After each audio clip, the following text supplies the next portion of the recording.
예, 여러분들을 만나 뵙게 돼서 반갑습니다. 오늘 저는 한 세 번쯤 이제 여러분 머릿속으로 그러니까 시간을 좀 거슬러서 생각하는 작업을 한번 해보도록 하겠습니다. 먼저는 오늘 본문의 제목으로 제가 선택한 30년 뒤에 우리 교회 한번 생각을 해보도록 하겠습니다. 그죠? 그러면 지금 30살인 분들이 60이 될 겁니다. 이 중에 이제 나이가 많다고 생각하시는 분들은 다 저를 비롯해서 아마 하늘에 있을 겁니다. 그죠? 자, 그러면 이제 30년 뒤에 우리 교회는 어떻게 될까요? 여기 나이가 많으시다고 생각하시는 분들 다 거주지를 지상에서 하늘로 옮겼을 것이고, 우리 지금 젊다고 생각하시는 분들이 이제 우리 교회의 모든 일들을 다 관장하셔야 됩니다. 그죠? 우리 주일학교 학생들이 이제 상당히 많이 커서 지금 우리 지금 헌신 예배를 드리고 있는 우리 선교회의 그 위치에 있게 될 것이고요. 그럼 그때 어떻게 될 것인가 한번 생각해 보세요. 이때 우리 마음속에 만일에 불안한 마음이 들면, 야, 30년 뒤에는 우리 교회가 없어지지 않을까? 이게 위험성이 있습니다. 그래서 이제 오늘 헌신 예배를 드리는 우리 선교회에서 마음속에, 야, 그렇게 되지 아니하도록 우리가 힘을 써야 하겠다는 생각을 해야 할 것입니다. 거꾸로 30년 전에, 사실은 30년보다 좀 더 되는 때인데요, 를 한번 생각을 해보도록 하겠습니다. 그죠? 30년 전에도 숭신교회는 이 자리에 있었습니다. 그죠? 그때 우리 교회는 우리 교단에서 굉장히 중요한 역할을 많이 해서 교단 본부가 우리 이 안에 같이 있었고, 우리 신문사가 이 안에 있기도 했고, 또 때때로는 강도사 고시를 이곳에서 보기도 했습니다. 30년 전에 이곳에 와서 강도사 고시를 받던 사람이 저입니다. 친구들이 여기서 30년 전에 강도사 고시를 봤어요. 그러니까 그때 우리들은 전도사들이었습니다. 그죠? 각 교회 전도사로 활동하고 있는 사람들이 있었는데, 30년이 지나니까 그 사람들이 각 교회 중요한 역할을 하시는 목사님들이신 거예요. 그죠? 자, 그 30년 전에 비해서 지금 우리 교회가 어떻게 됐는가? 몇 가지 이상한 변화가 일어났어요. 저희가 전도사를 할 때, 그 전에도 마찬가지인데, 수요일 날이 되면 수요 어린이 수요 기도회가 있었습니다. 그다음에 주일 날이 되면 주일 저녁 어린이 기도회가 있었어요. 어른들이 이제 저녁 예배를 드리기 전에 한 4시 반쯤에 우리들이 모여서 저녁 기도회 하고 했습니다. 그런데 30년이 지나니까 지금 어린이 수요 기도회에 있는 데가 하나도 없어요. 어린이 주일학교 저녁 예배 하는데 거의 없어요. 그러면 여기서 이제 우리가 정신을 바짝 안 차리면요, 앞으로 30년 뒤에 어떻게 될 건가 생각을 해보세요. 수요일 날 요즘의 수요 기도회를 한번 생각해 보십시다. 그러면 되게 어떤 의미, 그렇지 않기를 바랍니다만은, 이 가운데서 나이가 많으신 분들은 수요 기도회에 오십니다. 그런데 이 가운데서 나이가 젊다고 생각하는, 그러니까 오늘 헌신 예배를 드리는 우리들의 상당수는 안 와요. 왜 안 오죠? 직장에 있기 때문입니다. 그죠? 예. 그럼 우리가 앞으로 30년이 지나면 자동적으로 수요일 날 올까요? 그때는 직장에서 더 바빠졌으니까 더 못 오지 않을까요? 그렇게 되면 우리 교회 이제 어떻게 될까요? 수요 기도회 없어질 겁니다. 마치 30년 전에 어린이 기도회가 있었었는데 그가 지금은 다 없어졌듯이, 그 상황을 한번 생각해 보세요. 지금은 내가 수요 기도회를 못 와도 그래도 우리 교회는 수요 기도회가 있겠지, 그러면서 있고 있어요. 그렇죠? 그리고 수요 기도회가 막 없어지기를 바라는 사람, 수요 기도회 안 오는 사람도 거의 없습니다. 그런데 이제 우리가 정신을 안 차리면 우리 교회 수요 기도회가 없어질 겁니다. 그렇죠?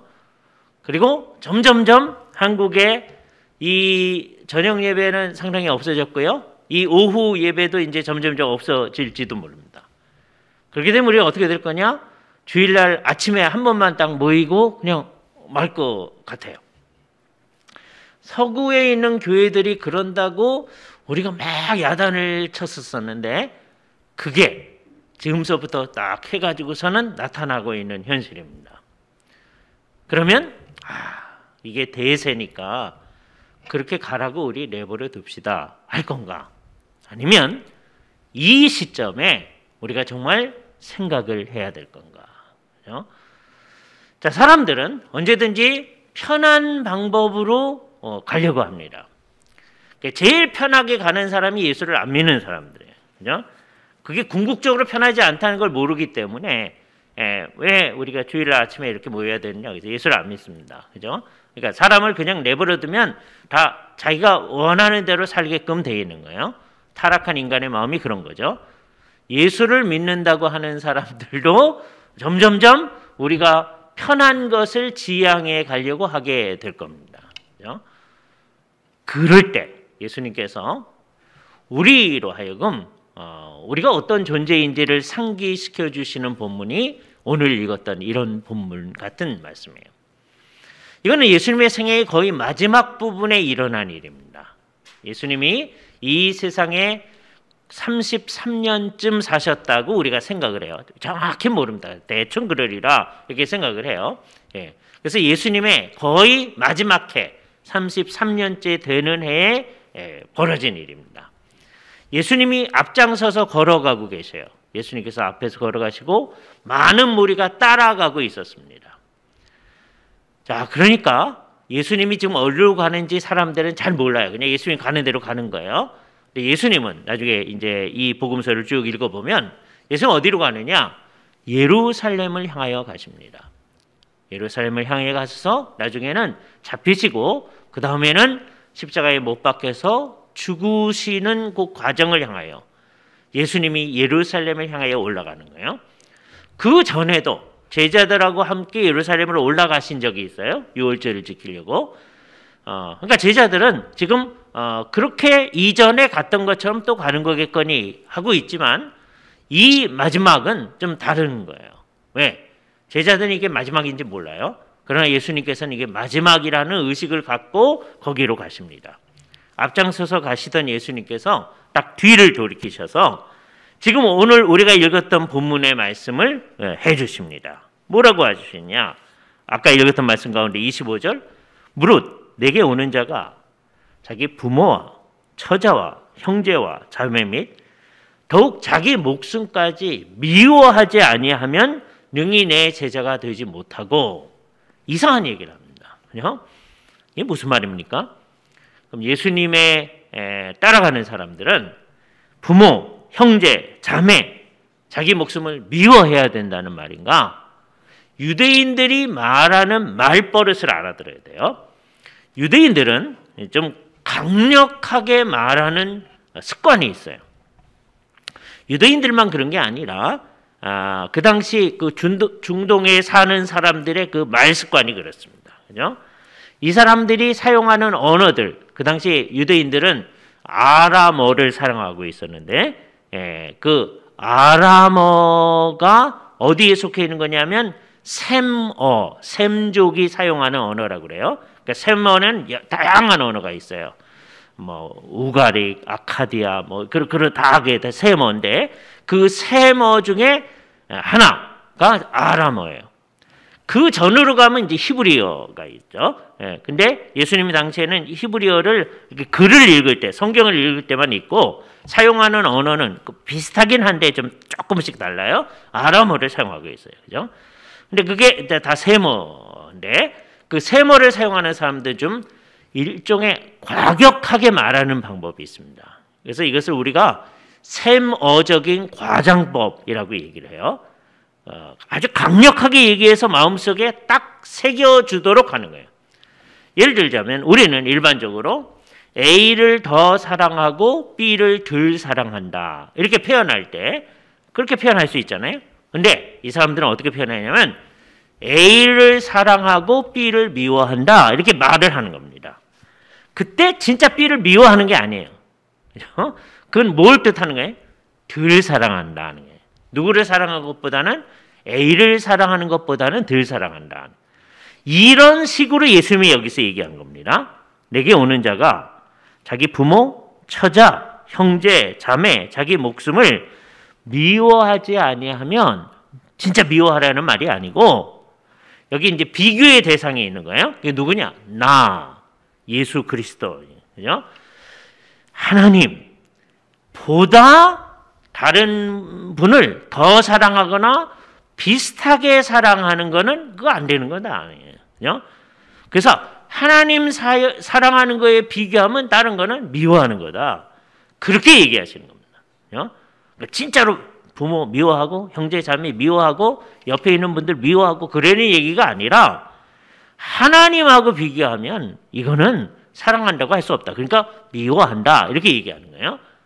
이거를 그 현대인들에게 이해할 수 있게 정말 잘 바꿔보면 33절 말씀이에요. 이와 같이 너희 중에 누구든지 자기의 모든 소유를 버리지 아니하면 능히 내 제자가 될 수 없다. 그럼 이거 어떻게 하라는 겁니까? 여러분이 가지고 있는 거 얼마 안 될 텐데 돈이 많은 사람들도 돈 많은 사람에 비교하면 얼마 안 되는 거잖아요. 그죠? 예, 여러분들은 재산이 많지만 아주 많은 사람에 비교하면 얼마 안 되는 건데 그것도 다 버려야 된다는 말입니까? 그럼 우리가 다 노숙자가 돼야 된다는 말입니까? 그 얘기가 아니에요. 그죠? 내가 진짜로 사랑하는 게 뭐냐 하는 걸 생각해야 되는 거죠. 진짜로 사랑해요. 하나님을 진짜로 사랑하느냐 아니면 내 재물을 진짜로 사랑하느냐. 그죠? 이거 여러분 어떻게 알 수 있느냐 하면 한번 생각해 보세요. 하나님을 생각할 때 여러분 마음이 어떻습니까?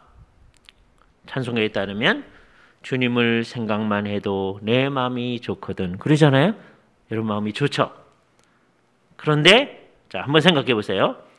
여러분 저금 통장에 예를 들어서 한 30억쯤 있다고 한번 해보세요. 여러분 저금 통장에 그때 마음하고 30억 가지고 안 될 것 같으면 50억 한 1000억 생각하셔도 좋아요. 그때 마음하고 하나님하고 내가 같이 있다는 거 생각하는 거하고 어느 게 더 좋으세요? 그럼 상당히 많은 사람이 솔직하게 얘기하는 거예요. 한 1000억 있는 게 하나님이야 다 있는 거고, 예? 1000억 예금 통장에 있으면 참 좋겠는데 그런 사람들이 있습니다. 그러면 어떻게 되느냐? 그 사람은 그 물질이 사랑하는 대상이 되는 거예요. 그 사람은 어떻게 되느냐? 이렇게 돼요. 자기 예금 통장이 이게 줄어가잖아요. 그래서 한 30억 있던 분이 점점 줄어가지고 1억쯤 되면 불안해지기 시작합니다.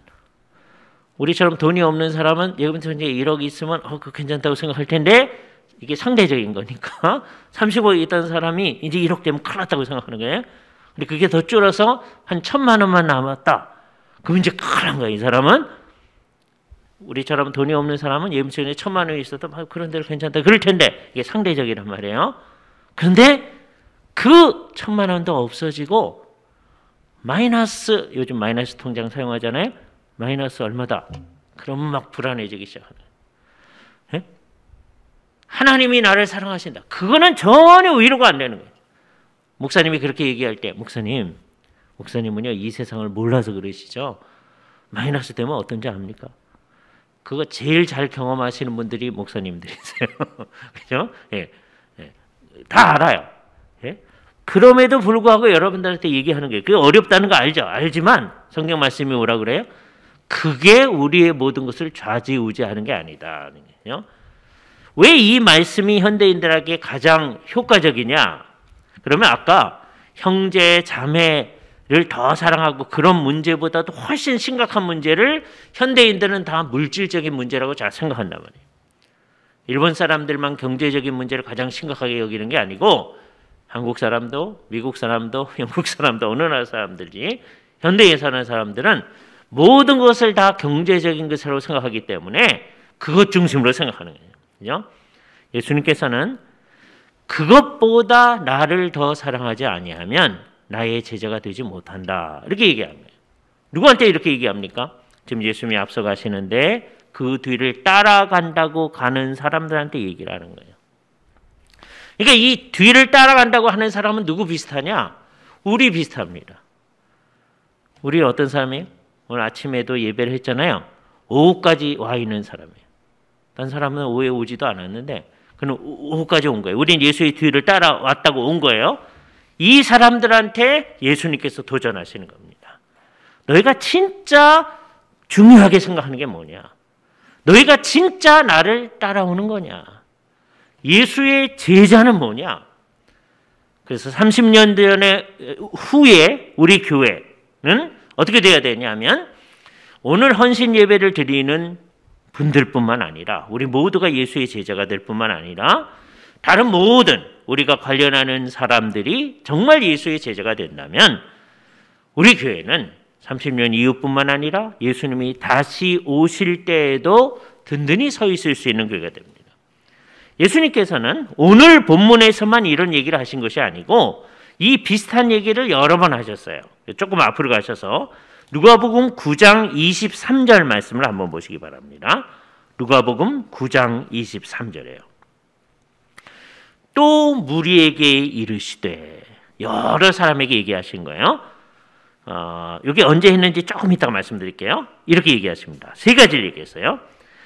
아무든지 나를 따라오려거든 예수님을 따라오는 게 예수의 제자가 되는 거잖아요.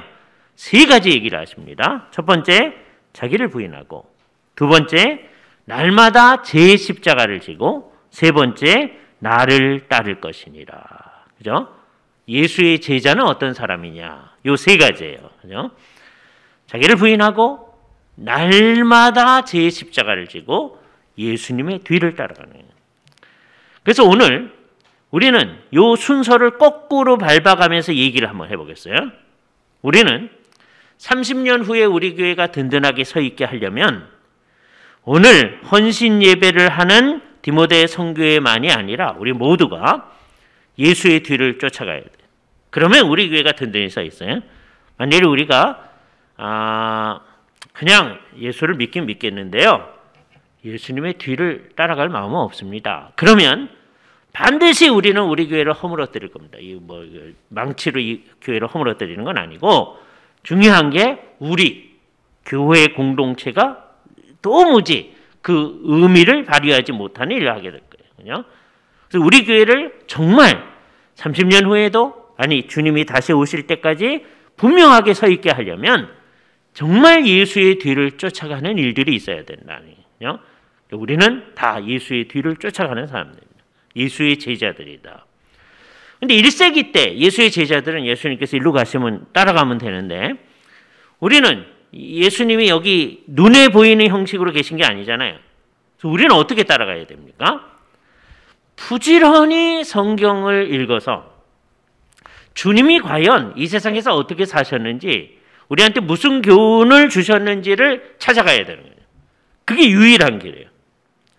예수님을 따라간다고 했는데 나중에 예수님께서 네가 언제 날 따라왔느냐 그럴 사람들이 많을 겁니다. 왜요?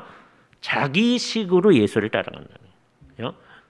그때 많은 사람이 이르러 주여 주여 우리가 주의 이름으로 귀신을 쫓아내며 선지자 노릇을 하며 많은 권능을 행하지 아니하였나이까 그렇게 할 사람이 많으리라.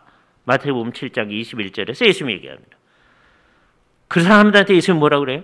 내가 너희를 도무지 알지 못하니 불법을 행하는 자들아 내게서 떠나가라. 그렇게 말씀하시잖아요. 이건 뭘 얘기해요?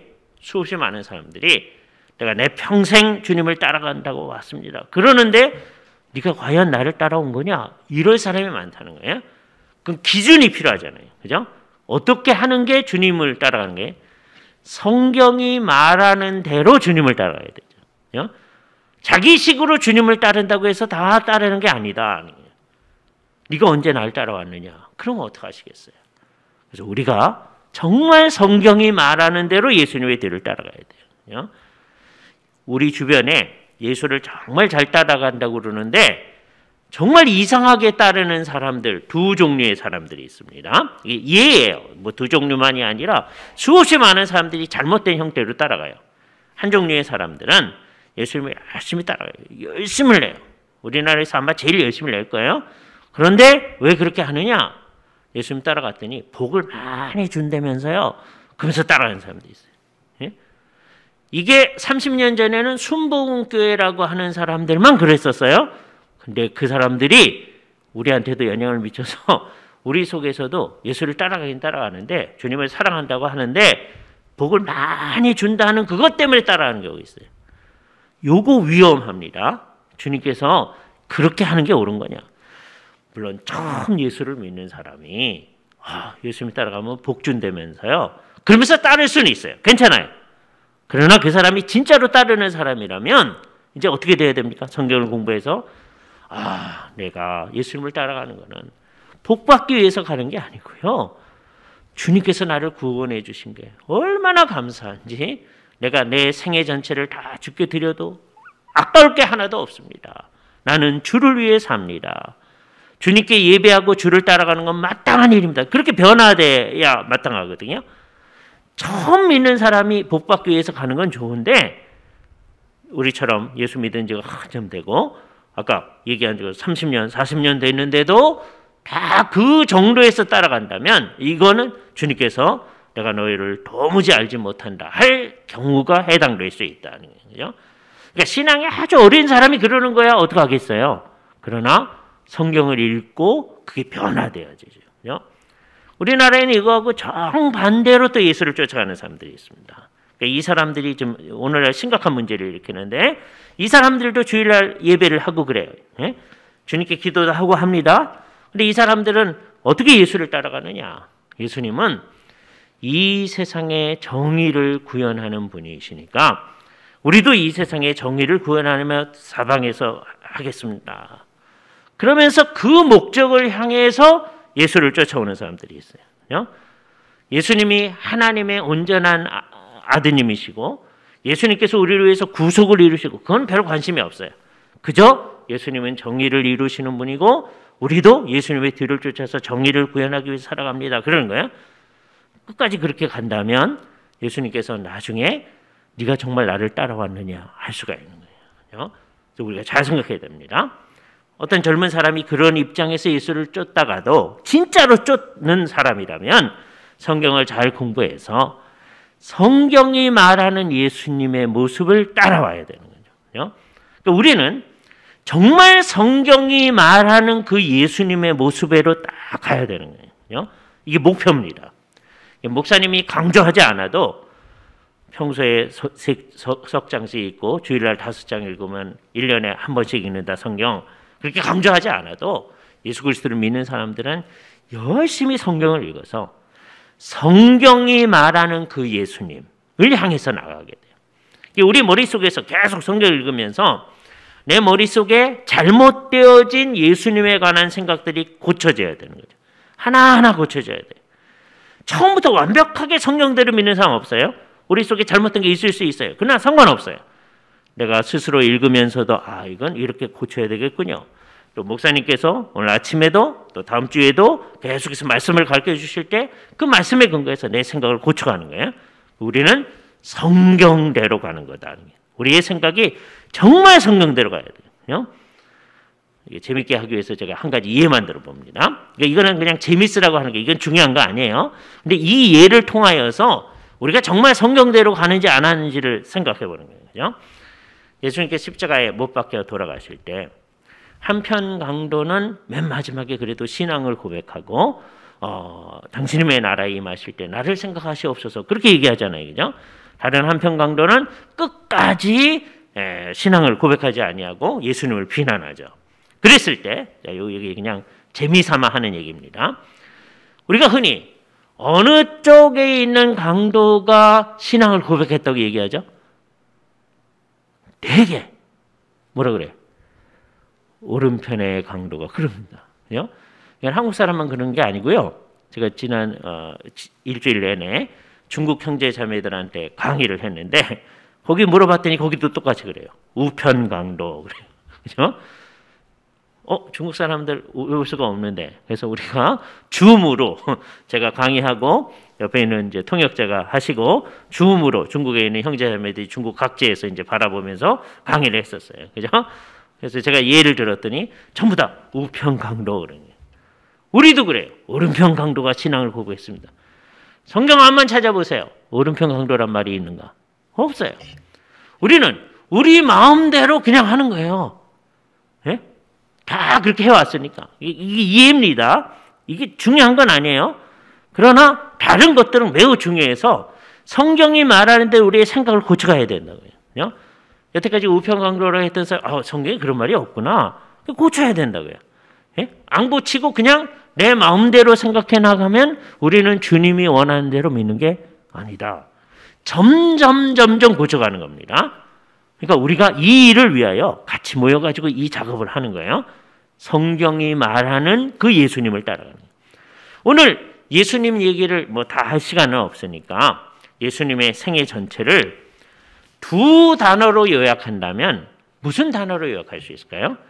첫 번째 단어는 아마 고난이라는 단어로 요약할 수 있을 거예요. 예수님은 이 세상에 오셔서 처음부터 끝까지가 고난이에요.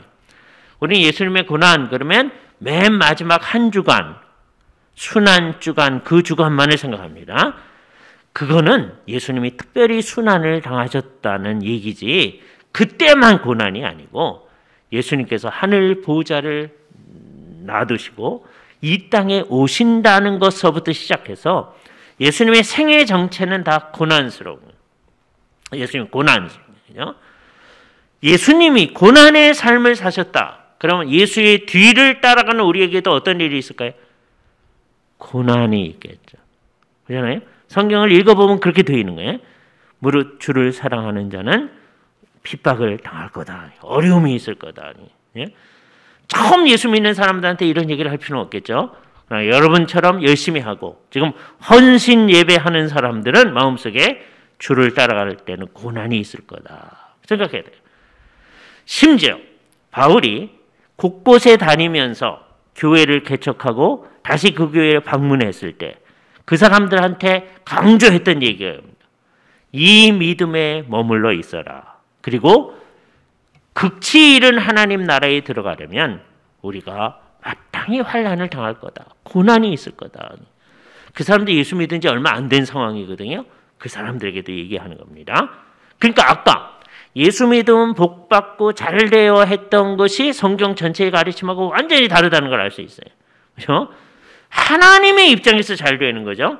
그러나 이 세상에서 우리한테 고난이 있다라고 하는 것을 우리는 생각해야 됩니다. 우리 주님이 고난의 삶을 사셨으니까. 근데 왜 고난의 삶을 사셨어요? 예수님의 생애를 요약하는 또 다른 단어 하나.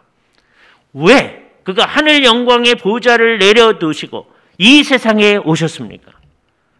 우리를 사랑하셔서 우리를 위해서 구속을 이루시기 위해서 오신 거예요. 그래서 하나의 단어는 사랑이라고 말할 수 있을 거예요. 이 둘을 연결시키면 사랑하기 때문에 고난받으신 거죠. 만일에 우리를 사랑하지 않으셨더라면 우리의 죄의 구속을 위해서 이 세상에 오실 필요가 없었을 겁니다. 고난당하실 필요가 없었던 거죠. 예수님은 사랑하기 때문에 고난당하신 분이에요.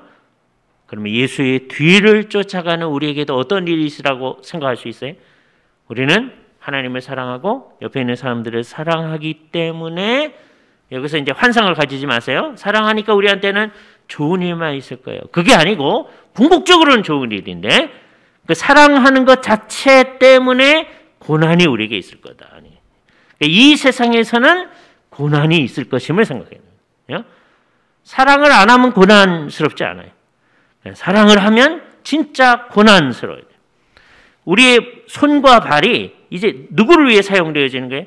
하나님을 위해서, 주님을 위해서, 그리고 옆에 있는 사람들을 위해서 사용되어져요. 그러니까 남들을 위해서 일을 해줘야 되니까 고난스럽죠. 사람들은 그거 다 싫어합니다. 예? 이 세상에 있는 사람들은 다 남들을 위해 있지 않고 자기를 위해 있는 사람들입니다. 우리도 그냥 내버려 두면 그렇게 되어지는 거예요. 그래서 나중에는 결국에 어떻게 되느냐? 우리가 편안하고 우리가 잘 되기 위해서 하나님조차도 이용하려고 하는 사람들입니다. 그게 타락한 인간의 마음이에요. 그 인간의 마음을 성경을 통해서 잘 파악한 우리의 선배들은 하이델베르그 유리문답에서 뭐라고 고백합니까? 우리는 날마다 하나님과 우리 이웃을 미워합니다. 이렇게 고백해요. 정말 이상한 고백이죠? 그러나 성경에 근거해서 우리들이 어떠한 존재인지를 잘 드러낸 거예요. 성경에 의하면 우리는 날마다 하나님과 이웃을 사랑해야 되는데 타락한 인간의 마음은 자꾸 하나님과 이웃을 미워하고 있는 거예요. 사랑하는 사람은 어떻게 돼요? 그들을 위해서 고난을 감수하는 거예요. 예수를 믿기 때문에 다른 사람을 사랑해서 하나님을 사랑하고 다른 사람을 사랑해서 고난스러운 삶을 살아가야 되니까. 사람들은 사랑하는 건 좋은데 고난은 싫어요. 그러고 나가는 경우가 있죠. 그죠? 그러나 성경이 우리한테 그렇게 얘기한다니. 나를 쫓아오는 사람, 정말 내 뒤를 쫓아가야 되는데 내가 예수님이 고난의 삶을 살아셨으면 사랑 때문에 고난의 삶을 살았으면 우리도 그래야 된다. 이 생각이 아주 분명해야 됩니다. 그래 놓고 예수님이 아까 두 번째는 뭐라고 그래요? 날마다 자기 십자가를 지고 그러잖아요. 날마다 자기 십자가를 지고. 우리나라에서는 그냥 십자가 그러면 고난 이렇게만 생각합니다. 근데 고난 얘기는 이미 했잖아요. 예수의 뒤를 쫓아가는 거. 거기서 고난 얘기했잖아요. 그 십자가는 뭐예요? 이거는 우리는 이해하기가 쉬워요. 왜? 이 사건이 일어난 다음에 이 본문을 보기 때문입니다. 근데 예수님이 이 얘기를 처음 할 때는 굉장히 이해하기 어려운 말입니다. 이때 예수님이 십자가 지시기 전이거든요. 조금 있으면 예수님이 십자가 지십니다. 근데 그 전이에요. 근데 예수님이 뭐라고 그래요? 십자가를 날마다 지고 가야 된다. 가끔 가다가 유대인들이 어떤 사람이 십자가 지고 가는 걸 봐요. 그죠? 되게 십자가를 지고 간다고 하는 거는 십자가로 된 그 형태를 지고 가는 게 아니고 아마도 그 십자가의 형태 가운데서 그 주나무, 가운데 있는 나무는 아마 처형 장소에 늘 있었을 가능성이 매우 큽니다. 그럼 옆으로 된 그 나무, 그거를 지고 갔을 가능성이 커요. 그럼 사람들이 십자가를 지고 처형 장소로 가는 걸 가끔 가다 봅니다. 대개 누구를 그렇게 십자가 처형을 시켰느냐? 로마가 판단을 할 때 이 사람이 일종의 이스라엘 독립운동을 일으키고 그런 사람들, 그죠? 그러니까 우리말 성경에 강도라고 번역된 사람이 있잖아요. 그 강도라는 게 사실 뭐일 가능성이 매우 크느냐 하면 이스라엘 독립운동을 위해서 무력 혁명을 일으키려고 하는 사람, 로마 사람들을 암살한다든지 그렇게 한 사람들, 그 사람들일 가능성이 매우 큽니다. 그죠? 예수님도 왜 십자가형에 처하느냐? 예수님이 유대인의 왕이라고 했다. 예? 지금 유대를 지배하는 게 로마인데 유대인의 왕이면 이 사람들이 독립을 꾀하려고 하는 거 아니냐? 그 일에서 예수님을 십자가에 처형하려고 하는 거거든요. 그러니까 예수에 따르는 이 사람들이 그 얘기를 처음 들었을 때는 아니 십자가를 지고 간다는 게 저 독립운동을 하다가 십자가 지고 가는 사람들을 보듯이 우리 보러 독립운동하려는 건가? 이렇게 오해할 사람들이 있습니다. 그리고 그 사람들은 자기 생에 이제 죽기 전에 한 번 지고 가는 거거든요. 근데 예수님께서 뭐라고 하냐면 날마다 십자가를 지고 가라 그런단 말이에요. 이게 무슨 뜻일까요? 그런데 예수님 그 당시에 이 얘기를 처음 듣는 사람이 이 얘기 이해 못합니다. 우리는 알 수 있어요. 왜? 우리는 사건이 일어난 다음에 이 사건을 보는 거예요. 예수님께서는 조금 있다가 있을 당신님의 십자가 지심을 생각하면서 이 얘기를 하는 거예요. 예수님은 이 세상에 오셔서 결국은 십자가에 달려 돌아가셨어요. 그 사건이 일어났을 때 이 사건이 왜 일어나는지 사람들은 모릅니다. 그러나 우리는 알아요. 왜 십자가에 돌아가셨어요? 우리의 죄를 속하기 위해서.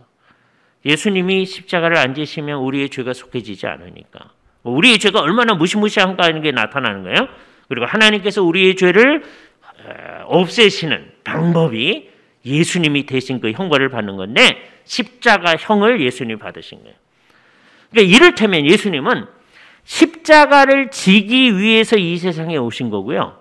십자가를 지고 죽기 위해서 이 세상에 오신 거예요. 십자가를 위해서 살았고 십자가를 위해서 죽은 거예요. 근데 그 십자가는 뭐냐? 우리의 구속이에요. 우리들이 자기의 구속을 위해서 또는 다른 사람의 구속을 위해서 뭔가를 할 수가 없어요. 여러분이 십자가를 진다고 해서 내 죄가 구속되거나 다른 사람의 죄가 구속되지 않아요. 그래서 예수님은 뭐라 그래요? 예수님이 진 십자가 그거 말고 자기 십자가, 각 사람의 십자가, 자기 십자가를 져라. 근데 우리는 예수님이 지신 예수님의 십자가를 알아요. 그건 구속의 십자가예요. 다른 사람이 암만 십자가 져봤자, 예수님 돌아가실 때 그 양옆에 다른 사람 십자가 졌잖아요. 그 사람들의 십자가는 구속의 십자가가 아니에요. 똑같은 죽음을 죽는데 예수님께서 당하신 그 죽음이 구속의 십자가란 말이에요. 예수님의 그 독특한 사역이 거기에 있는 거예요. 나는 이것을 위해 왔고, 나는 이것을 위해 살고, 나는 이것을 위해 죽는다 하는 게 있는 거예요. 그러니까 자기 십자가를 지라고 하는 건 뭐예요? 우리 예수 믿는 각 사람에게 주께서 주신 사명이 있다는 거죠. 난 이것을 위해 살고 이것을 위해 죽습니다. 그게 있어야 된다. 그게 자기 십자가를 지는 거예요. 예수를 믿는 사람은 그게 있어야 됩니다. 그죠? 우리 디모데 선교회 모든 회원들이 마음속에 주께서 나를 이 땅에 21세기 대한민국이라는 땅에 이 목적을 위해서 보내주셨습니다. 나는 이 일을 위해서 살다가 이 일을 위해서 죽겠습니다. 그게 있어야 됩니다. 우리의 자녀들한테 너는 무슨 사명을 가지고 이 땅에 왔는지를 알아야 된다. 그죠? 그래서 초등학교 때 이제 준비를 하는 게 기본적인 준비를, 중고등학교 때쯤 나는 이게 주께서 부르신 건가 보다. 그걸 찾아야죠. 그때 못 찾아지면 계속 공부하면서 대학 가서 그걸 찾아야 되죠. 예? 그래서 그거를 위해서 사는 거예요. 나는 이것을 위해 살고 이것을 위해 죽습니다. 그게 내 십자가입니다. 여기 나이 많으신 분들은 난 그렇게 살지 않았는데 그럼 난 어떻게 된 겁니까? 지금도 우리가 할 수 있는 게 있어요. 내가 그렇게 의식이 없이 살았다고 할지라도 지금이라도 우리의 자녀들이, 우리의 다음 세대가 그렇게 주께서 주신 사명을 제대로 감당하고 살아갈 수 있도록 우리가 기도할 수 있습니다. 그게 우리의 사명일 수 있어요. 최후에 우리가 할 수 있는 거죠. 맨 마지막에는 우리가 할 수 있는 게 별로 없을 겁니다. 그러나 그때에도 기도할 수 있어요. 우리 마음속에 이 십자가는 뭐예요? 내가 그것을 위해 살고 그것을 위해 죽을 수 있겠다라고 하는 사명입니다. 그 사명은요, 거창한 게 아니어도 괜찮아요. 예를 들어서 우리 가운데 주부들이 있다고 해보세요. 주부가 날마다 밥하고 빨래하고 이거 해요. 근데 그 일을 뭐로 해야 돼요? 주께서 우리에게 주신 사명으로 알고 하는 거예요. 똑같은 일을 하는데 안 믿는 우리 친구들은 그냥 하는 거예요. 그냥 살아야 되니까. 근데 우리는 그 일을 주께서 우리에게 주신 사명으로 알고 하는 거예요. 여기 굉장한 변화가 있는 거예요. 그러니까 밥하고 빨래하고 하는 그 일을 하면서 루터는 거기다가 지금처럼 일회용 기저귀 있는 거 아니니까 똥기저귀 빨고 그런 얘기를 다 일부러 하기. 애 태어나가지고 똥기저귀 빨고 한 그게 주님께서 우리에게 주신 사명으로 알고 그 사명을 감당하는 마음으로 우리가 살아나갈 때 우리는 이 땅에서 정말 주님의 뜻을 수행하는 사람으로 사는 거다. 이게 루터가 그런 표현을 한 거예요. 옛날 중세의 상황에서는 획기적인 일입니다. 중세 상황에서는 그냥 이 세상에서 사는 일, 똥기저귀 빨고 그런 거는 세속적인 일이라고 생각해요. 하나님하고 직접 관련이 없다고 생각해요. 네가 하나님을 위해서 뭐 하려면 혼자 사는 수도사가 되든지 수녀가 되든지 또는 신부님이 되든지 그게 주님을 위한 일이다. 이렇게 생각한 거예요. 근데 루터는 우리의 일상적인 삶을 주님을 위해서 사는 그 일이 우리의 사명을 감당하는 일이다. 매일 아침 여러분이 눈이 떴을 때, 의식이 돌아왔을 때 주님, 내가 오늘 주님 앞에서 감당해야 할 사명이 무엇입니까? 그런 마음을 가지고 그렇게 살아나가는 거예요. 그게 하루하루 다 묶여져 있을 때 우리는 사명을 감당하는 사람의 삶을 사는 거예요. 똑같은 삶을 사는데 안 믿는 사람은 하나님하고 상관없이 사명 감당하는 마음이 없이 사는 거예요. 예수를 믿는다고 하면서도 정신이 나간 사람들은 그냥 예수를 믿는데 나 죽은 다음에 좋은 데 보내주세요. 그러면서 그냥 정신이 없어 하는 거예요. 이 세상 사람처럼 사는 거예요. 그런데 진짜 예수님을 믿는 사람은 어떻게 살아야 돼요? 매일매일 자기 십자가를 지고 가는 겁니다. 주님, 내가 오늘 감당해야 할 십자가가 뭡니까? 그러니까 십자가는 고난이란 말이 아니고요. 내가 감당해야 할 사명에 관한 얘기예요. 우리는 주님을 사랑하고 옆에 있는 사람을 사랑하기 때문에 아까 고난의 길로 간다고 그랬어요. 그런데 그 일이 주께서 주신 사명을 감당하기 위해서 하는 거다. 이 두 가지 얘기를 들으면 여러분 마음속에 그래도 주님을 사랑하는 사람들이니까 자, 이제 주님을 위해서 열심히 하겠습니다. 그런 마음이 들 거예요. 이 열심히 하려고 하는 사람들한테 주께서 주시는 도전이 있습니다. 그건 뭐냐? 주님의 첫 번째 말씀입니다. 우리는 그걸 세 번째로 하죠. 주님이 첫 번째 뭐라고 그랬어요? 자기를 부인하고. 이 얘기 왜 나와요? 열심히 한다고 하는 사람들은 다 열심히 하다가 내가 열심히 했다. 그런 생각에 사로잡히기가 너무 쉬운 거예요. 한번 생각해 보세요. 우리 교회에서 제일 열심히 한다고 하는 분들이 늘 이건 내가 열심히 했다는 생각에 얼마나 사로잡히기 쉬운지 생각해요. 진짜 열심히 한 사람에 대해서 성경은 어떻게 얘기합니까? 진짜 열심히 한 사람은요. 자기가 열심히 했다는 생각이 없어요. 열심히 하는데 없는 거예요. 그래서 예수님의 얘기, 비유에 들어보면 열심히 일한 다음에 열심히 일했다고 해서 주인이 야, 종한테 오늘 하루 종일 열심히 일해줘서 감사합니다. 그래서 식탁을 착 펼쳐주고 내가 이렇게 식탁 준비를 했으니 와서 드십시오. 그런 경우가 있겠느냐. 오히려 종들이 가서 열심히 일한 다음에 또 주인은 별로 일도 안 했는데 자기가 와가지고서는 또 주인을 위해서 막 식탁 준비를 하죠. 그래 놓고서 그 종이 뭐라고 얘기해요? 주인이 감사하다 그러면 아니요. 우리는 무익한 종이라 마땅히 하여야 할 일을 했을 뿐이니이다. 그렇게 얘기하지 않느냐. 우리가 하나님 앞에서 그런 입장에 있는 거예요. 열심히 해야 됩니다. 우리가 지금 한국교회는 열심히 안 하는 사람들이 점점점 늘어가고 있어요. 30년 전에 한국교회는 숫자는 그렇게 많지는 않았었어요. 예? 그때 막 늘어가고 있는 때였습니다. 근데 한국교회 안에는 그래도 열심히 했었어요. 열심히 했었어요. 오늘날은 숫자는 그때보다는 좀 많아졌어요. 또 줄어들기도 했지만 많아졌어요. 30년보다 많아졌어요. 그런데 대부분이 열심히 안 합니다. 이게 가장 심각한 문제예요. 그래서 한국교회에 급격하게 늘고 있는 게 두 종류의 사람입니다. 첫 번째 사람은요. 나 예수를 믿는데요. 예배당에는 안 나가. 거꾸로 가나 안 이런 사람이 들어가고 있어요. 코로나 바이러스 사태 때문에 이게 더 늘어가요. 그죠? 그 전서부터 이런 사람이 늘었었는데 이게 이게 심각한 문제입니다. 그죠?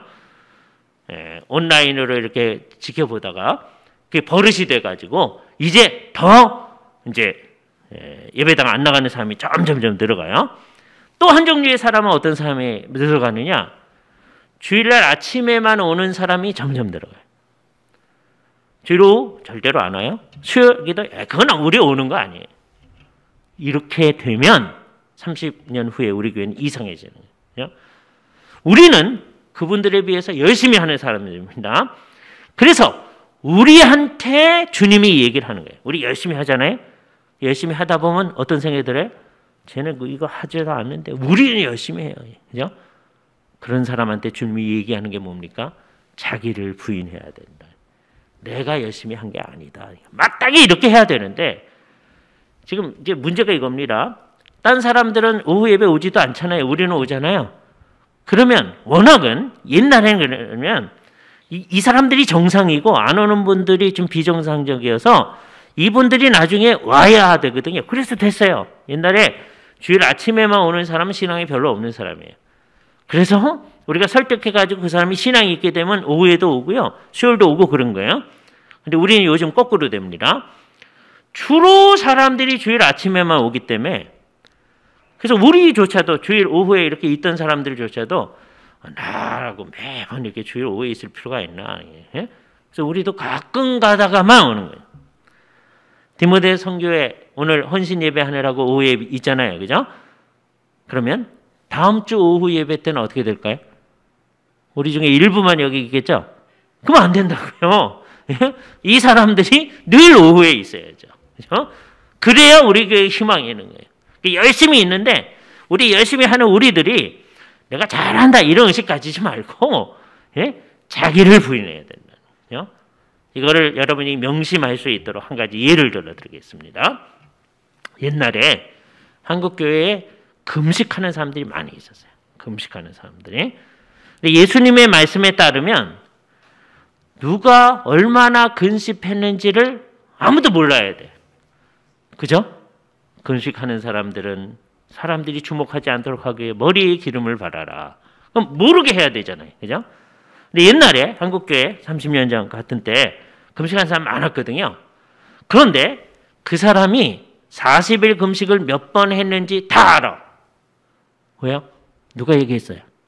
자기가 다 얘기했어요. 예수님께서는 나발을 불지 말아라 그랬는데 우리는 다 자기가 얘기해요. 그죠? 정말 이상한 거잖아요. 예? 자, 그래서 이제 30년 전 생각을 해봅시다. 누군가가 이제 우리 교회를 위해서 금식한다. 그리고 기도원에 가셨어요. 그죠? 그래서 이제 한 20일쯤 지났을 때 우리 중에 일부가 그분한테 방문을 했어요. 신방을 가는 거예요. 또 이제 기도원을 가요. 중간중간에 또 금식하는 사람도 있고 그래요. 갔어. 이제 만났어요.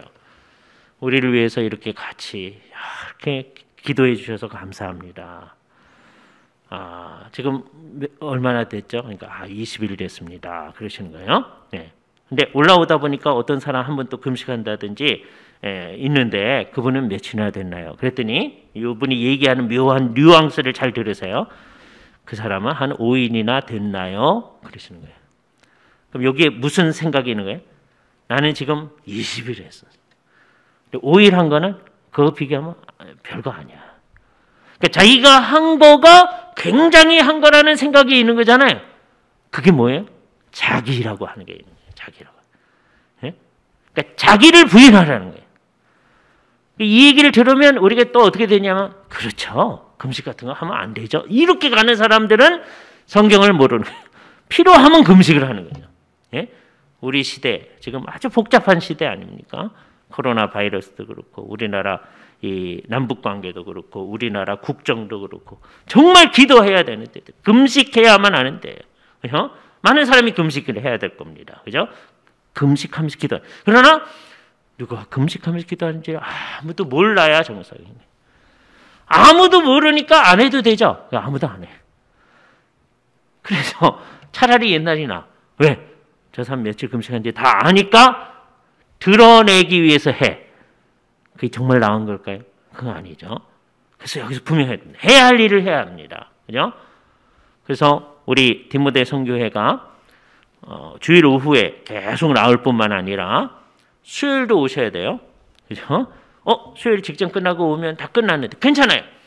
그때 직장 끝나고 여기 들어온다고 목사님이 뭐라고 안 그럽니다. 그죠?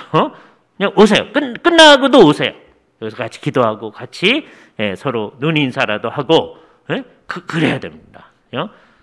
또는 직장이 너무 먼 경우에는 그 직장 근처에 그래도 건전한 교회 가시면 돼요.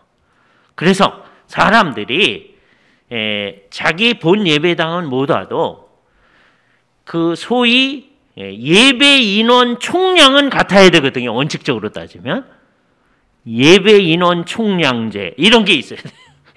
그러니까 직장이 멀고 집이 멀고 그러면 자기 직장 근처의 예배당에 가서 수요 기도회 해야죠. 전체로 따지면 기도하는 사람은 똑같아야 되거든요. 그러지 아니하고 멀다는 핑계를 대고 우리는 수요일은 아예 안 오는 거 이렇게 돼버렸어요. 이게 조금 지나면 우리 교회 수요 기도회 없어집니다. 왜요? 지금 수요 기도에 나오는 사람들은 다 머리가 허연 사람들이에요. 30년 지나면 어떻게 될까요? 그분들 다 하늘로 갑니다. 그럼 수요 기도에 나올 수 있는 사람 없어요. 그럼 어떻게 될까요? 맨 처음에는 목사님하고 부목사님하고 전도사님하고 그렇게만 기도하네. 그럼 그게 어떻게 되는 거예요? 서구교회가 주일 저녁 예배를 없앴을 때 어떻게 되는지 아세요? 하다 보니까 이제 안 되니까 나중에 어떻게 되냐면 그 마을에 온 교회가 한 달에 한 번씩 한꺼번에 연합 예배를 해요. 예? 그래도 몇 명이 안 돼요. 그것도 없어져 버려요. 그러니까 이게 안타까운 상황입니다. 우리 교회를 허물려면 여러분이 오늘 얘기한 거 정반대로 하시면 됩니다. 우리 교회를 허물려면 첫 번째, 절대로 예수 그리스도를 따라가지 마세요. 그냥 주일 아침에만 오세요. 예? 그럼 우리 교회 망가뜨리는 거예요. 충신교회를 없애려면. 그냥 완전히 다 없애려면 주일 아침에도 가끔 가다 빠지면 되죠. 그게 우리의 현실입니다. 그렇잖아요. 오늘 안 오신 분들이 있어요. 근데 그 중에 일부는 다음 주에 오거든요. 근데 인원은 똑같아. 왜 그래요? 또 돌아가면서 빠졌어. 우리는 다 돌아가며 빠지고 있어요. 그러면서 서로가 다 이해력이 많아요. 특히 코로나 바이러스 사태 때문에 더 많아요. 그렇죠? 예. 아, 오늘 무슨 일이 있어서 못 오셨겠죠. 예? 다음번에 오실 거예요. 이런 거예요. 서로 그냥 물어보지도 않고. 한번 생각해 보세요. 우리 디모데 선교회는 이제 어때야 되느냐 하면 서로가 잘 알잖아요. 그럼 우리 디모데 선교회 우리 회원이 15명이다. 이렇게 한번 생각해 보세요. 또는 20명이다. 20명이라고 합시다. 20명이면 서로 잘 알잖아요. 근데 주일 아침에 이렇게 봤더니 우리 선교회 가운데서 5명이 안 온 거예요. 그러면 그냥 무슨 일이 있어서 못 오셨겠죠. 그러지 마시고 나머지 15분이 그 5명한테 다 전화를 하는 거예요. 예? 그러면 어떻게 돼요? 전화 15통 받기 싫어서 그 다음 주에 옵니다. 예? 그렇잖아요. 예? 예. 그래서 우리가 서로가 서로를 챙겨가야 돼요. 예? 수요 기도회도 그래서 끝난 다음에 우리 디모데 선교회끼리 같이 수요 기도회 마친 다음에 같이 기도를 우리끼리 잠깐 더 하고 그럼 우리가 끝난 다음에 모여도 할 수 있는 거잖아요. 그죠?